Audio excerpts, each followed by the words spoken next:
Hello, good morning, everyone, or good afternoon, good evening, whatever time it is, wherever you are and when you're watching this. But hello and welcome to FREEWrite Friday. My name is Jessica Lynn Johnson. I'm the founder and CEO of Soaring Solo Studios, which is a company that's dedicated to the direction and development of one-person plays. And I have the honor of helping people all over the world internationally develop their stories from an idea to touring all over the world with their stories. So that's what I have the joy of getting to do. And a little bit about my background for those of you who are new to me. I was a solo artist for about 13 years with two award-winning solo shows that I toured with, mostly in the collegiate circuit, and did residencies at schools and things like that. And now I'm writing my third solo show and also a book about solo theater. I'm a blogger for NoHo Arts. I write a blog called Soaring Solo, so it has a bunch of tools and tips for solo artists if you want to go on NoHo Arts website and check that out. I am on the advisory board for the LA Women's Theater Festival. And at this point, I've directed and developed well over 100 and probably over 150 solo shows at this point. So it's definitely my passion. I love it so much. And I'm so excited that you are all joining me today. So I'd love to hear about you. Please say in the chat, where in your solo journey are you at? Are you just in the idea phase? Are you touring? Do you have a show coming up? That we really like to support each other in this community and go to one another's offerings and events and things like that. So don't be shy, say hi, say where you're tuning in from and what you've got going on in the solo theater world. And the mission of FREEWrite Friday is just to gather together in supportive community and really look at things like structure and character development and story arc and things like that when we're approaching creating our solo shows. So it's a little bit different than some of my other offerings such as Isolate, Meditate, Create, where we're getting into visualization and meditation. This is more heady, a little bit more logistical, if you want to say it that way. And the whole thing takes about 20 minutes or so. So we're just going to carve out a little time for our creativity today and then get on with our day. This isn't a space where we share our work or do Q&A or anything like that. I just give you a talking point, we write about it, and we call it a day. So that's a little bit about FREEWrite Friday. The next one, if you want to go ahead and mark your calendars for the next FREEWrite Friday, is Friday, March 4th, same time, or actually no, different time, 1 p.m. Pacific, 3 p.m. Central, 4 p.m. Eastern. This information's on my website, soaringSoloStudios.com. Just look under events, or I think it's under free stuff as well. You can find it in a couple different places. Just a little bit of housekeeping. If you're going to have your cameras on, just make sure you're not doing anything distracting. Otherwise, go ahead and turn them off. But I'd love to see your beautiful faces as long as you're not doing anything distracting while we're trying to write. And just make sure you have something nearby you to write with or write on. Or a recording device. Sometimes it's useful to take the prompt and then record yourself improvising, ad-libbing, and then transcribe it later. That can be really useful if you feel like you freeze up at the computer or with your journal sometimes. Okay, let me make sure I'm not forgetting about anything. I think that's it. So we've been looking at Joseph Campbell's The Hero's Journey and just kind of reimagining it for the solo artist and how we could apply that structure to a one-person play. And then furthermore, we've been distilling it down to Christopher Vogler's 12-step hero's journey. So he took Joseph Campbell's, which I think was like 17 or 18 steps, and distilled it down to a 12-step formula, which is really where we're focusing. And today is the last day of that journey. So today we're looking at step 12, which is called the return with the elixir. And in simplest terms, it's really when the hero of the journey comes back home, so to speak, or comes back to their community if there's been like a relocation or something. But it's the end of the journey. They've gone through all the obstacles, they've learned the lessons, they've transformed, they've met their mentors and their enemies and their allies. And they're returning with some sort of a gift. Now that could be a tangible gift, actual money or food or something like that, or it might just be an epiphany of sorts, a paradigm shift, a point of wisdom that they want to share with their community, or a personality shift. They come back and they're just a better, wiser, kinder, more empathetic person. So again, the hero's gone on this whole journey. Now they're returning home with the elixir, this gift that they're offering, which can take many forms. So I'll give you a tangible example in our Soaring Solo community. So last night was Postpardon Me, which is a one-woman show written by Liesl Lista and directed and developed by yours truly. And it was a part of Solo Fest 2022 over at the Whitefire Theater, largest solo theater festival on the West Coast. And yeah, Liesl's show, I think, ends with a perfect example of this, returning home. So the journey begins with Liesl on the phone with her friend Amy, and Liesl's pregnant and she's trying to figure out if her water broke, and she's asking Amy for advice, and Amy's telling her, you know, this baby's going to change you. It's going to change your life. It just will. And Liesl doesn't want to hear that, and she doesn't want to accept that. And she goes on this whole journey where, you know, becoming a mom and how that changes her sex life, how that changes the other dynamics of her marriage, how it changes her physical body, how it changes her emotions, her sleeping patterns, like all kinds of things, just the ways in which motherhood completely changes her life, her marriage, her friendships, everything. And so she goes through that and meets all the friends and has all the obstacles and learns all the lessons and all of that. And in the end, she returns back home. So we have that call with Amy, the friend again, kind of recapping the journey. And Liesl admits that this has changed her. You know, this this baby has completely transformed her life, but she has new insights that she's offering, recognizing, especially because one of the obstacles was being diagnosed with Asherman syndrome and realizing that having a second child may be completely impossible, or at least very difficult to achieve. And so her appreciation for the child that she does have, her appreciation for the marriage that she has exactly as it is, the appreciation that she has for her body and her awareness of what her own mother went through, and just all the insights that she gained. And that's her returning home now with all these new things and this new appreciation. And then she passes it forward to the audience. You know, she says she wishes the same for them, that they find that sense of self-love and appreciation for the things in their life. You know, I'm paraphrasing obviously how she said it, but that's the sentiment. And so that's an example of returning with the elixir, returning with those words of wisdom and bestowing it upon the community. So I want you to think in terms of your own life, or if you're not writing a solo show about your life, maybe it's about a different hero, so to speak, that you apply it to those circumstances and think about a journey that you've gone on, whether it was one you intended to take or one you did not intend to take. And when you came back home, whether again that's home to your community or home to a physical place, what did you have to offer? How did you see things differently? How had you changed when you came back? So I just want you to give that some thought. I'm going to set my timer for 8 minutes, and I want you to just write about whatever came up for you. Remember, this isn't about getting it right. There's no right answer. It's just about about expressing yourself and trying to discover how the return with the elixir might apply to your own solo show. Okay, so I will set the timer for 8 minutes. I will let you know when your time is up.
3.5 minutes left, 3.5 minutes.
Just under a minute left.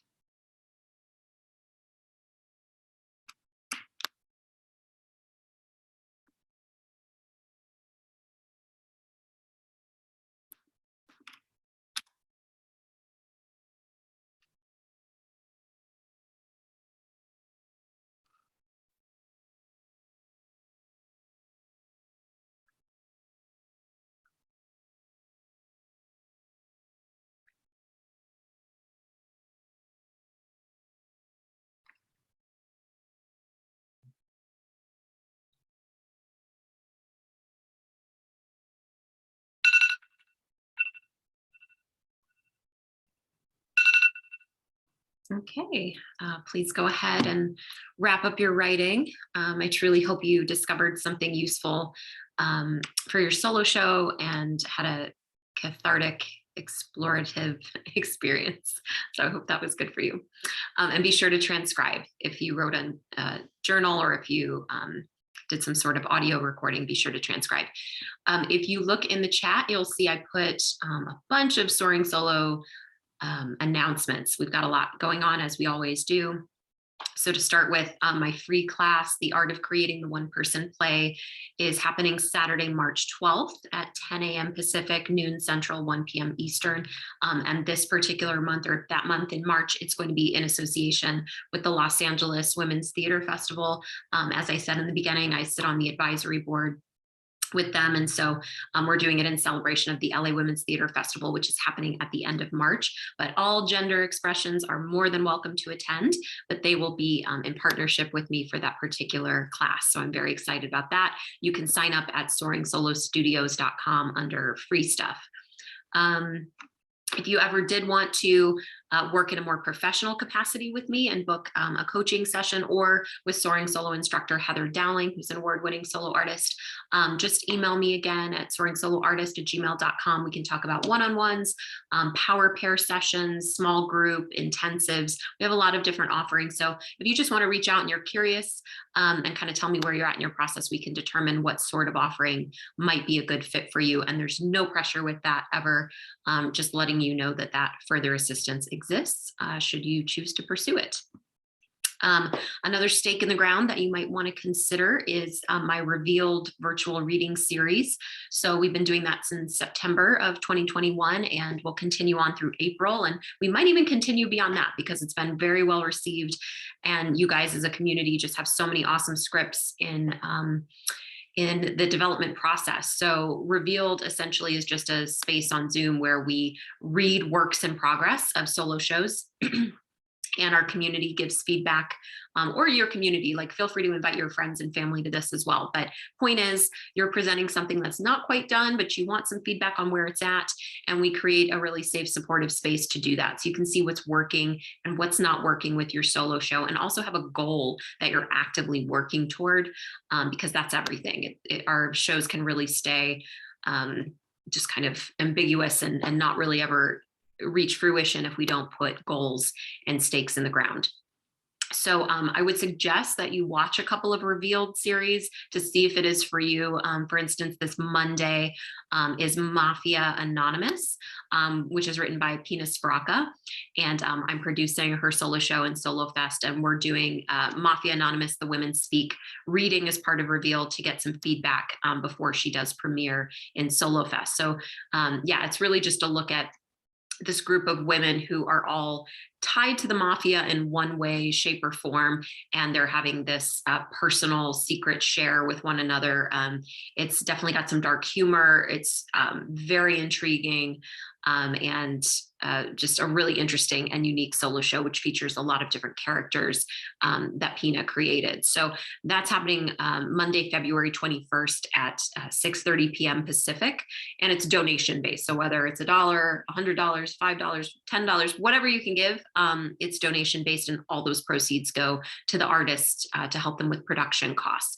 So I would suggest tuning in for that if you can on Monday night, just to get a sense of what Revealed is and see if it's good for you. And then the following Friday, so Friday, February 25th, is another Revealed episode with the Shelley Cooper's Jenny Lind presents P.T. Barnum. So you all may know P.T. Barnum from The Greatest Showman, but this is an exploration of the woman Jenny Lind, who was a Swedish opera singer who he produced, I guess you would say. She was part of his talent base, and it's just a look at their relationship, feminism, anti-racist work, a bunch of different things through this very unique lens. And Shelley is an exquisite singer, so you'll also see how you can infuse music and multiple characters into a solo script. So that's happening again Friday night as part of Revealed. I believe it's at 4 p.m. Pacific, again, donation based. So I would say if you can attend both of those, they're wildly different pieces, and get a sense of what Revealed is and what different show scripts can look like. That would be very, very useful for you in your process. And I know both women would greatly appreciate the support as they create. And we want your insights. We want to know what you think is working or not working. Next, if you didn't catch, or even if you did catch Isolate, Meditate, Create, that was an experience that I did all throughout the pandemic. And basically we would just get together in the morning, and I would lead a meditation and a visualization, and then we would write together. And there's 120 episodes of that for free on my YouTube channel. So just go on YouTube, look up Jessica Lynn Johnson, Soaring Solo Studios, and you'll find it. And you can watch all the different Isolate, Meditate, Create episodes and write. And that will be a great way for you to just get in the habit of writing, especially if you were doing that on a daily basis or even a weekly basis. So that's free content that can really help you generate great content. And meditation and visualization gets you out of critic mind, it gets you out of busy mind, and it really helps your creative intuition and memories to surface, and all of that to come forth. And then, as I said at the beginning, the next FREEWrite Friday is happening on Friday, March 4th, 1 p.m. Pacific, 3 p.m. Central, and 4 p.m. Eastern. So if you enjoyed today and you want to come back, that's the next one. And just RSVP the same way you did. And if you missed any FREEWrite Fridays, we have quite a few now that I've recorded. Just go to my YouTube channel and they are all there. So you can watch all the FREEWrite Fridays, look at the entire hero's journey structure in its application to the solo artist. And then I had also did some other FREEWrite Friday episodes about different things as well regarding structure. And then the thing I will finish with is the Joshua Tree Solo Theater Festival. So Kevin Bone, who many of you know, is a part of our community, and he is an awesome producer, creator, writer, everything in the desert. He lives in Joshua Tree, or 29 Palms, actually, to be specific. But we're doing the first ever Joshua Tree Solo Theater Festival. It's going to be magnificent. I'm so excited. We have many members of the Soaring Solo community who are teaching and lending their talents throughout the weekend. We're going to have performances, workshops, panels. Some of the things we'll be looking at is character development, mime, readings of works in progress, highlight excerpts from the best of fast solo shows, little sneak peeks of up and coming solo shows that are happening. We'll be doing yoga and dance and different Reiki healing, writing sessions, vision quests, like all the things you would expect in Joshua Tree, and certainly at a retreat center. So it's $199 for the weekend, which is a steal because that includes your housing, which I don't even think you could stay at Joshua Tree anywhere for $199 for 2 nights and 3 days. So it's a steal, and it includes all of those different experiences that I just talked about. Our primary goal is just to get our community together, really give ourselves some time for just creative expression and community time. So I invite you to do that. I think we have about 5 spots left for the VIP on-campus experience. We'll just have like regular day passes for local people. But if you want to be there and stay with us right on campus so you don't miss anything and really get to know your fellow solo artists and community, I would suggest emailing me right away because it's going to go fast. The only reason it isn't sold out is because I've been busy with Solo Fest and haven't hardly had a time to talk about it. But I'm letting you know now. So please make sure to email me and reserve your spot if you're interested. Okay, I think that's everything. I'm going to hop off, but I will leave the chat up so you can continue to say hi to each other, jot down any of those announcements. I know I just threw a lot at you, so always feel free to email me and I'll get back to you as soon as I can. All right, thanks everyone. Enjoy your Friday.